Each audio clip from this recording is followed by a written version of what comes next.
नमस्कार दोस्तों। तो जो लास्ट लेक्चर है हमारा पार्टिकल फिजिक्स का लेक्चर 1, उसमें हमने फंडामेंटल इंट्रैक्शंस का इंट्रोडक्शन स्टडी किया था और फिर उसमें हमने ग्रेविटेशनल इंट्रैक्शन को डीपली स्टडी किया था, राइट। और हमने बात की थी कि हम सभी जो इंट्रैक्शंस हैं उनको बाय वीडियोस जो है डिस्कस करते जाएंगे। तो आज हम जो है इलेक्ट्रोमैग्नेटिक इंट्रैक्शन को इस सीरीज़ में डिस्कस करने जा रहे हैं।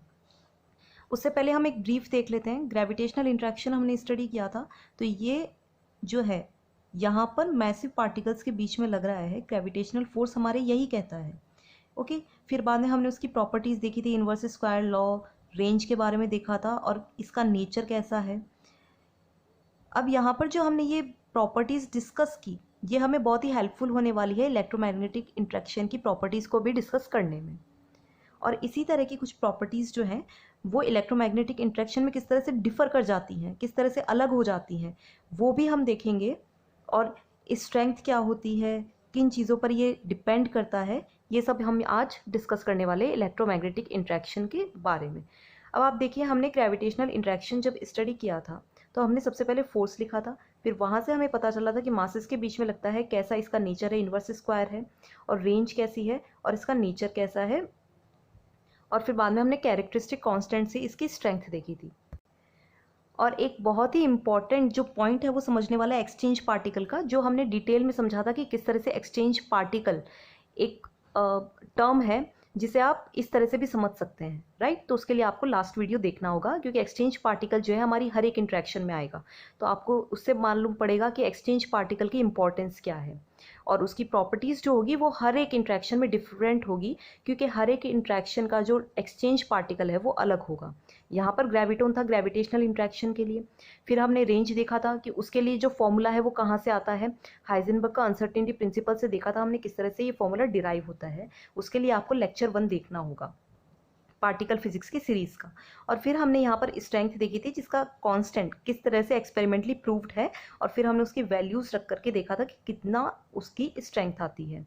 ओके, तो लेक्चर 2 शुरू करने से पहले आपको ये जान लेना है कि वीडियो को लाइक कर देना है, कमेंट में मुझे बताना है कि ये हेल्पफुल है या नहीं, और शेयर कर देना है और चैनल को सब्सक्राइब ज़रूर कर देना है। Okay, so let's get started. अब देखिए, हमने ग्रेविटेशनल इंट्रैक्शन देखा, तो उसमें हमने बात की थी कि हमें ग्रेविटेशनल इंट्रैक्शन से ग्रेविटेशनल फोर्स की याद आती है। ऐसे ही आप समझिए, इलेक्ट्रोमैग्नेटिक इंट्रैक्शन से इलेक्ट्रोमैग्नेटिक फोर्स की बात आती है ना। अब इन दोनों ही इंट्रैक्शन को समझने का फोर्स बेस्ट वे है, तो हम सबसे पहले फॉर्मूला लिख लेते हैं जो हमने पहले की क्लासेस में पढ़ा है 11th-12th में। तो यहाँ पर ये फॉर्मूला होता है हमारे पास में F=KQ1Q2/r²। ये फॉर्मूला लिखने का जो सेंस है वो ग्रेविटेशनल इंट्रैक्शन जैसा ही है। यहाँ पर भी K कांस्टेंट है। बात क्या है, हमें ये समझना है कि ये Q1 और Q2 इंपॉर्टेंट है। जैसे वहाँ पर मासेस के बीच में वो इंट्रैक्शन हो रही थी, फोर्स लग रहा था, तो यहाँ पर जो है ये पार्टिकल्स के बीच में लगेगी, जो कि चार्ज्ड पार्टिकल्स होंगे। अब हमें ये तो मालूम पड़ गया कि चार्ज पार्टिकल्स हैं, बट कौन से चार्ज पार्टिकल्स? देखिए, चार्ज जो होता है पार्टिकल्स पर वो दो तरह का होता है, प्लस और माइनस। तो देखिए, हमारे पास चार्ज पार्टिकल्स के अकॉर्डिंग 4 कंडीशंस बनती हैं। जब दोनों प्लस प्लस हो, मतलब सेम साइन हो। अब सेम साइन में माइनस भी आता है तो माइनस माइनस हो, या फिर अपोजिट हो सकता है कि पहला वाला प्लस हो तो दूसरा माइनस चार्ज पार्टिकल है, या फिर कंडीशन ये है कि पहला माइनस चार्ज पार्टिकल है तो दूसरा जो है वो प्लस चार्ज पार्टिकल है, राइट। ये 4 कंडीशंस बनती हैं चार्ज पार्टिकल्स प्लस और माइनस के अकॉर्डिंग। अब देखिए, जब सेम साइन होता है तो एज वी नो कि वो रिपल्सिव फोर्स लगेगा। रिपल्सिव फोर्स मतलब सेम सेम चीज़ें एक दूसरे से दूर भागेंगी, और जब अपोजिट साइन होंगे तो वो एक दूसरे को अट्रैक्ट करेंगी। अब देखिए, हमने यहाँ से क्या समझा कि जो इलेक्ट्रोमैग्नेटिक इंट्रैक्शन है उसमें तो रिपल्सिव और अट्रैक्टिव दोनों नेचर है इस इंट्रैक्शन के, पर जो ग्रेविटेशनल इंट्रैक्शन था उसका सिर्फ एक ही नेचर था, वो था अट्रैक्टिव नेचर। समझा आपने? तो कुछ भी हमें रटने की ज़रूरत नहीं है, सब कुछ समझ में आएगा आपको। बस ये फॉर्मूला जो है वो छोटी क्लासेस में पढ़ा है, इलेक्ट्रोमैग्नेटिक इंट्रैक्शन सुनते ही आपको ये फॉर्मूला याद होना चाहिए। तो पहली प्रॉपर्टी तो हमारी ये हो गई कि ये अट्रैक्टिव भी है और रिपल्सिव भी है, जबकि ग्रेविटेशनल इंट्रैक्शन जो है वो सिर्फ अट्रैक्टिव है। अब देखिए, इन्वर्स स्क्वायर लॉ को ये होल्ड कर रहा है। हमने क्या समझा था पहले वाले लेक्चर में? इन्वर्स स्क्वायर का मतलब है फोर्स है, 1/r² है। एक बार के लिए इस टर्म को साइड में रखिए। 1/r² का मतलब स्क्वायर, और ये अपॉन में है, that means inverse square law हो गया।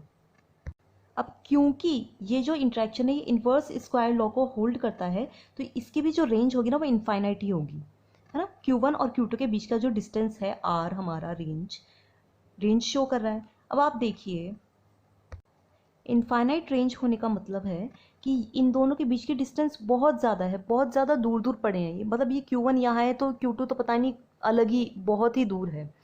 इतनी दूर डिस्टेंस पे इनके बीच में कोई फोर्स नहीं लग रहा, तभी तो इतनी दूर पड़े हैं ये। तो आप समझिए इन दोनों के बीच में कोई भी फोर्स काम नहीं कर रहा। फोर्स काम नहीं करने का मतलब है यहाँ पर फोर्स होगा बट वो इतना स्मॉल होगा कि हम उसे ऑलमोस्ट ज़ीरो ले सकते हैं। तो हमें एक ऐसी कंडीशन, हमने बात की थी ना कि एक्सट्रीम कंडीशंस के बारे में फिजिक्स में डिस्कस करना बहुत ज़रूरी है। तो इन Q1 Q2 के बीच में फोर्स लग रहा है वो इलेक्ट्रोमैग्नेटिक फोर्स है, बट क्या हो कि अगर वो इस फोर्स बहुत ही स्मॉल हो, एक्सट्रीम कंडीशन है, तो उसे हम ज़ीरो मान लेते हैं कि कोई फोर्स नहीं लग रहा है। तो कंडीशन क्या बोलती है कि 1/∞ के हिसाब से फोर्स ज़ीरो होगा, तो रेंज इनफाइनाइट हो गई। कहने का मतलब है कि इस फोर्स की पहुंच बहुत दूर तक है, ये इनफाइनाइट तक भी काम करता है। लेकिन आप बोलेंगे कि इनफाइनाइट तक काम करता है तो ये ज़ीरो हुआ। ज़ीरो कहने का मतलब है बहुत ही इन्फिनिटेसिमल स्मॉल, कि 0.0000 पता नहीं कितना ज़ीरो चला गया, इस कारण से ये बहुत ही स्मॉल है। बाकी स्ट्रेंथ से ये चीज़ बहुत ही अच्छे से समझ में आ जाती है, जो हम आगे अभी डिस्कस करने वाले हैं इसी लेक्चर में। अब आप देखिए नेक्स्ट प्रॉपर्टी क्या है, डिपेंडेंट ऑफ मीडियम और वेलोसिटी ऑफ चार्जेस। मतलब ये मीडियम और वेलोसिटी पर डिपेंड कर रहा है ये जो इलेक्ट्रोमैग्नेटिक इंट्रैक्शन है, बट ग्रेविटेशनल इंट्रैक्शन में क्या था, वो इंडिपेंडेंट थे। तो इस तरह से ये जो इंट्रैक्शन है वो डिफर करते हैं और हम यहाँ पर इनकी प्रॉपर्टीज देख रहे हैं, राइट। अब नेक्स्ट प्रॉपर्टी क्या है, इसका जो एक्सचेंज पार्टिकल है इलेक्ट्रोमैग्नेटिक इंट्रैक्शन का, वो है फोटोन। अब आपको एक्सचेंज पार्टिकल समझना है तो उसके लिए आपको लेक्चर 1 देखना होगा, जिसमें हमने ग्रेविटेशनल इंट्रैक्शन में एक्सचेंज पार्टिकल डीप में डिस्कस किया है, किस तरह से क्या होता है, आपको वहाँ समझना होगा। फिलहाल हम यहाँ पर जो है फोटोन गामा की प्रॉपर्टीज देखते हैं, क्या क्या मास और स्पिन होते हैं। अब आप देखिए जो फोटोन होता है उसका मास 0 होता है, स्पिन 1 होती है और वेलोसिटी ऑलमोस्ट लाइट की वेलोसिटी के इक्वल होती है। अब ये मास 0 कहाँ से आया, तो आपको लेक्चर 1 में देखना होगा कि हमने किस तरह से रेंज से डिस्कस किया है।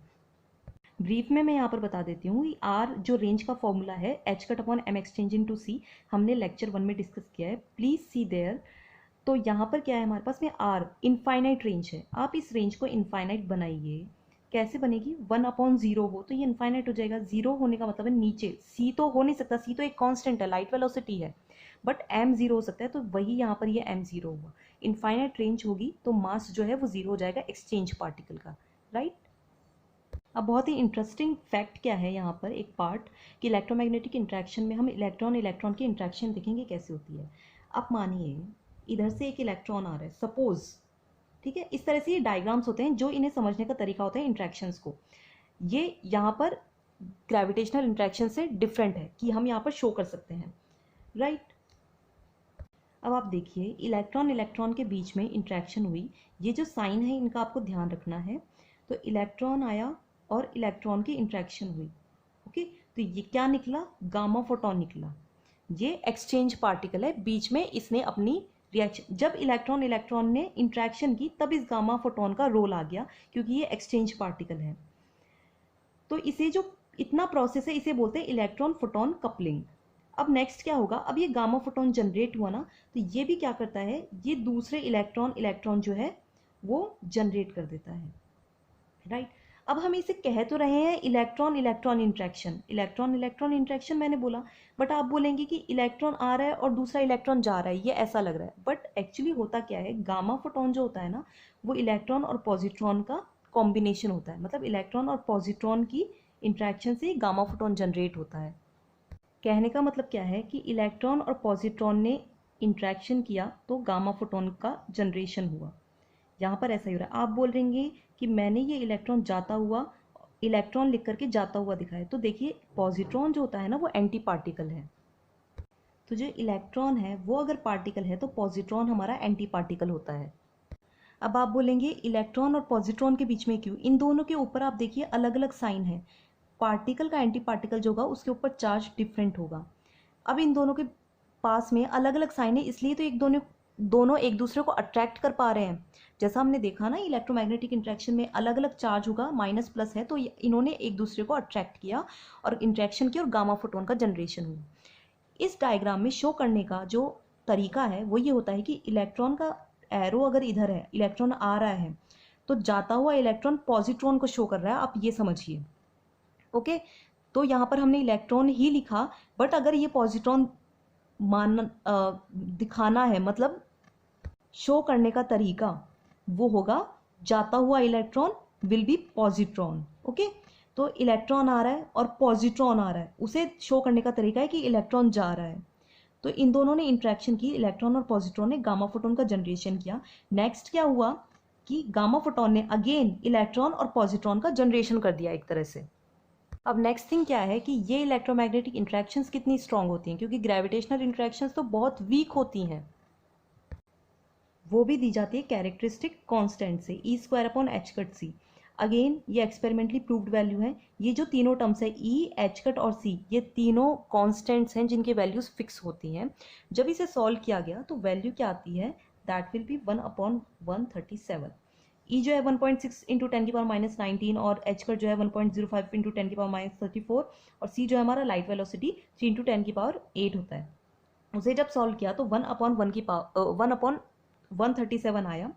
इसे जो है इनडायरेक्टली कैसे लिखा जा सकता है, 10⁻³ के ऑर्डर का, क्योंकि हमें कंपेयर करना है। तो अब आप समझिए, ये समझने का तरीका है कि इसकी स्ट्रेंथ जो है 10⁻³ के ऑर्डर की। आप बोलेंगे 10⁻³ हमने कैसे लिखा, ये एक अप्रॉक्सीमेट वैल्यू है, यहाँ पर हमने जो है ऑलमोस्ट इक्वल का साइन लगाया है। आप देखिए यहाँ पर हम ये मानकर चल रहे हैं ये वंस, टेंस और थाउजेंड्स में, तो 10⁻³ हमने लिखा ऑलमोस्ट 1/1000 के अकॉर्डिंग। ठीक है, इकाई, दहाई, सैकड़ा जिस हिसाब से बोलते हैं, तो उस तरह से हमने 10⁻³ के ऑर्डर का लिखा। जो हमारा ग्रेविटेशनल इंट्रैक्शन था वो 10⁻39 के ऑर्डर का था, और ये आ रहा है 10⁻3। दैट मीन्स 1/1000 मान लीजिए आप, तो भी ये उतनी स्मॉल क्वांटिटी नहीं है जितना ग्रेविटेशनल इंट्रैक्शन में थी। उसमें 10⁻39 दैट मीन्स 1/1 के आगे 38 टाइम्स जीरो होंगे। यहाँ पर जो है ये क्वांटिटी उसके मुकाबले तो स्ट्रॉन्ग ही है ना। तो ये जो इलेक्ट्रोमैग्नेटिक इंट्रैक्शन है ये ग्रेविटेशनल इंट्रैक्शन से तो स्ट्रॉन्ग ही हो गए हैं।